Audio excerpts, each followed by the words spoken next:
Bon, alors, une date importante dans votre vie, c'est votre mariage. Hein. Vous avez Oui. 18 ans, 19 ans? J'ai 18 ans et 18 demi, ans, vous oui. mariez avec Oui. avec un agriculteur. Exactement. Qui, peut-être de conditions sociales un peu plus élevées que celles de vos parents? Oui, disons ses parents étaient propriétaires, mes Oui. parents étaient fermiers, ils avaient une exploitation du double de la nôtre, donc c'était déjà, pour moi, quelque chose d'important. Bon, alors, évidemment, vous racontez vos démêlés avec la belle famille, les premiers temps, mais enfin, ça, c'est pas bien le sujet de l'émission, bien que ce soit amusant. Non, et puis c'est des problèmes de génération que toutes les femmes qui ont vécu en cohabitation ont vécu. Mais je dois dire que bon, c'est du passé. Aujourd'hui, nous vivons côte à côte dans les mêmes maisons et ça passe très bien. Et Au puis vous contraire. devenez une militante syndicaliste. Oui. D'ailleurs, le jour où vous allez à une réunion syndicale, on vous a élu tout de suite présidente. Oui, parce que si j'ai osé aller à une réunion syndicale, c'est que j'avais déjà eu une démarche en tant qu'agricultrice, puisque dans mon canton, nous avions une vulgarisation féminine, c'est-à-dire une association, si on veut, où les agricultrices étaient seules entre elles et qu'elles traitaient de leurs problèmes.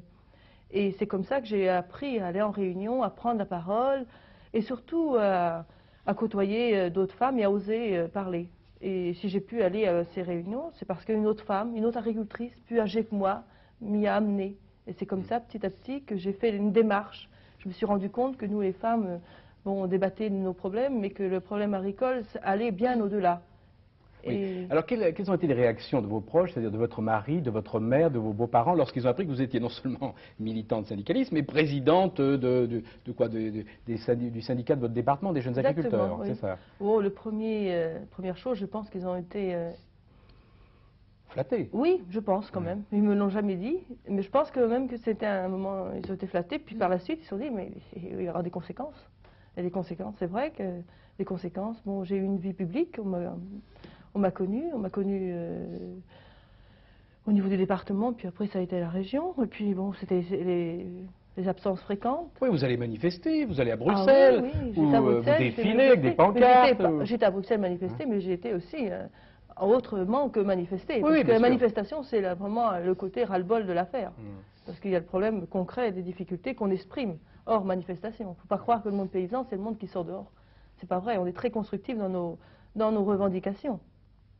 Alors, vous avez mené, au fond, vous menez d'ailleurs une triple vie, parce que vous êtes épouse et mère de famille, vous avez 2 enfants que vous avez d'ailleurs adoptés, vous en racontez comment, vous êtes agricultrice et vous êtes militante syndicale, donc vous menez 3 vies. Je crois que beaucoup de femmes mènent beaucoup de vies à la fois, je ne suis pas la seule. 2, sûrement, 3, c'est plus rare. Disons que j'ai une vie syndicale, donc une vie de militante qui est importante, c'est vrai, mais je ne suis pas la seule au niveau de ma région. Peut-être au niveau national, bon, au niveau du département, il se trouve comme ça, mais nous sommes quand même 4 au niveau du CNJA. Et je crois que de plus en plus de femmes, au niveau des jeunes surtout, souhaitent pas seulement être passifs, mais être très, très actifs au niveau du monde agricole. Il faut avoir une sacrée santé aussi pour mener 3 vies comme ça. Bah, est-ce que vous n'êtes pas tenté aussi? Est-ce que vous n'êtes pas tenté? Non, mais vous n'êtes pas tenté un peu de négliger un petit peu tout? Est-ce que de temps en temps vous ne prenez pas un peu sur justement votre vie d'épouse et de mère pour militer? Puis est-ce que vous faites bien tous les travaux d'agricultrice que vous devriez faire et inversement? Oui, c'est sûr que bon. En tant que femme, bon, c'est sûr qu'au niveau familial, il y a des soirées qui sont écourtées. Il y a des choses, 3 fois par semaine partir hors de la maison. Je ne suis pas devant la télévision avec mes enfants, c'est vrai. Mais je crois qu'on a trouvé un équilibre parce qu'il a fallu le trouver. C'est pas facile du jour au lendemain de se trouver président de la CDJA, partir 2 fois par semaine, avoir une vie assez intense, même au niveau des nerfs, il faut quand même s'équilibrer. Et au niveau de mes enfants et de mon mari, je crois que nous sommes arrivés à un équilibre et que ça se passe très bien. Oui, mais vous avez un époux qui a l'air formidable, en tout cas vous en dites beaucoup de bien. Oui, c'est vrai, je crois qu'au niveau, il faut d'ailleurs, je crois que les femmes, bon, on peut réussir en tant que femme, on peut s'affirmer en étant mariée, ayant des enfants. Je crois qu'aujourd'hui, il y a beaucoup d'hommes qui sont compréhensifs.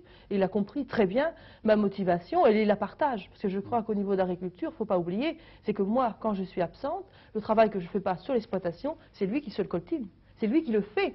Donc il faut quand même qu'il soit, d'une part, partie prenante dans l'activité que j'ai, qu'il connaisse ce que je fais, mais d'autre part, qu'il fasse des heures supplémentaires. Et ça, je crois que c'est important. Vous dites aussi que vous avez voulu que ce livre soit écrit pour que